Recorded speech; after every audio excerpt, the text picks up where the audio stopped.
And here we go. Okay, hi guys. You can hear me. I hope you can hear me okay. Sifu Adalik here, Master Instructor at Kung Fu at Home.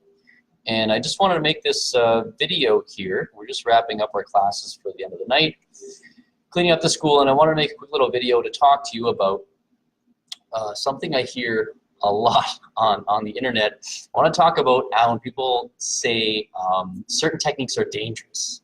And I don't mean like dangerous, but I mean that when people refer to a style or a system they don't think will work, so they say that it's dangerous to teach that to other people, because if they teach that to people and it's self-defense and it's not effective, well, then those people will get hurt. So I wanted to address that. Regardless of style or method, I see that all the time from different armchair specialists, and I wanted to really address it. And I'm going to be talking a little bit about the importance of proper breathing in martial arts. It's important. People often overlook that because they're focused only on the punching and the kicking and the hurting. But proper breathing is essential to your development and your focus, focusing your mind, being able to keep your cool in dangerous or stressful situations. So before I start, I did want to mention that I made a really great course that deals with proper breathing and coordinating breathing with position and movement. It's a 2-week Qigong program. And for those who are interested but not able to go out and find a live teacher in their area, I made it for you. So if you're watching this, you can get it today for 25% off by clicking the link that I will attach to this. But anyway, back to dangerous and how it's dangerous to teach this or that to people because it won't work. So I just wanted to say that techniques can't really be dangerous. Some can be more effective than others, but if you give it some thought, I think you'll find that it's attitudes that are dangerous. Techniques don't get you hurt as much as a stupid, egotistical attitude will. See, stupid, egotistical attitudes are what's dangerous.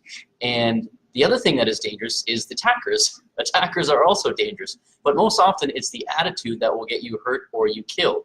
That's the dangerous part. So, and no matter what style you're training and how effective you think it is, you reasonably should be doing just about everything in your power to avoid a physical confrontation.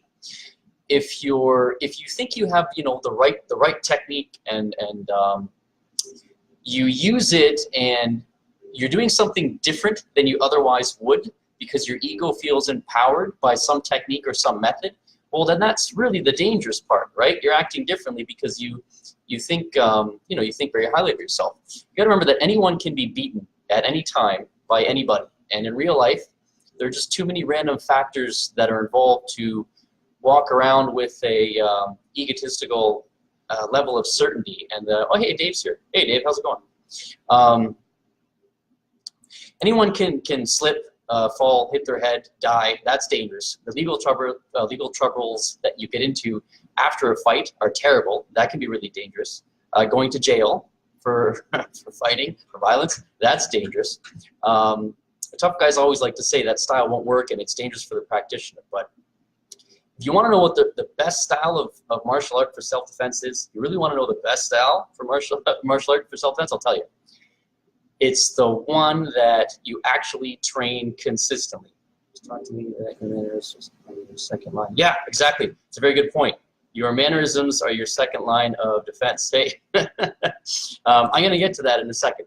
Where was I? The truth is that in real life, when the adrenaline hits your system and you're in an environment that's less than ideal, most of what you think you know is going to dump away anyway, right? That's what we call the adrenaline dump.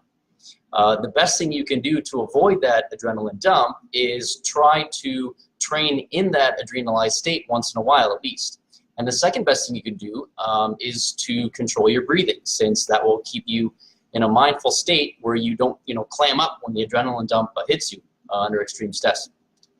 By the way, if you haven't studied any breathing to complement your training, you should check out some Qigong training. I put together that 2-week course. It's down below and you can get it today.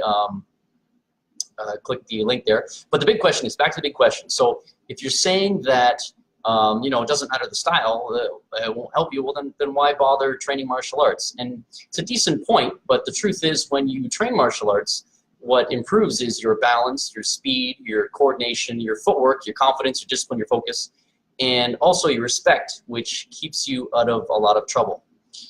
Martial arts lets you, stand up straight with your shoulders back, like Dave was just mentioning, right? Your mannerisms. You're standing up straight with your shoulders back. You're respectful. You walk confidently. You're not arrogant. You're respectful. People then perceive you as capable instead of seeing a potential victim. And you're confident and intelligent enough to avoid stupid situations where your ego is on the line. And when that's the case, well, then 90% of your battles are won before they even start. But if you walk around with your chest puffed out and you're ready to get ego triggered because you have the best style, well then really, honestly, no technique in the world is going to help you. We need to learn how to breathe, relax, have poise, and don't let our ego trigger us, right? So people will say, well, that's great, but what about that 10%? I need to make sure my style is effective for the street, right? There's always a chance, even if you have controlled your own attitude and your ego, that you will find yourself in a physically dangerous situation. And in that case, the most important that will help you, again, not any particular style or technique, things that will help you are being fit, having reasonable strength, having decent footwork. The major factors, regardless of style, is first of all, we say strike first, but what we mean by that is strike during your opponent's preparation to strike, all right, as Bruce Lee said. The second thing is, if you're going to hit, make sure you're hitting with enough power to disrupt your attacker's balance.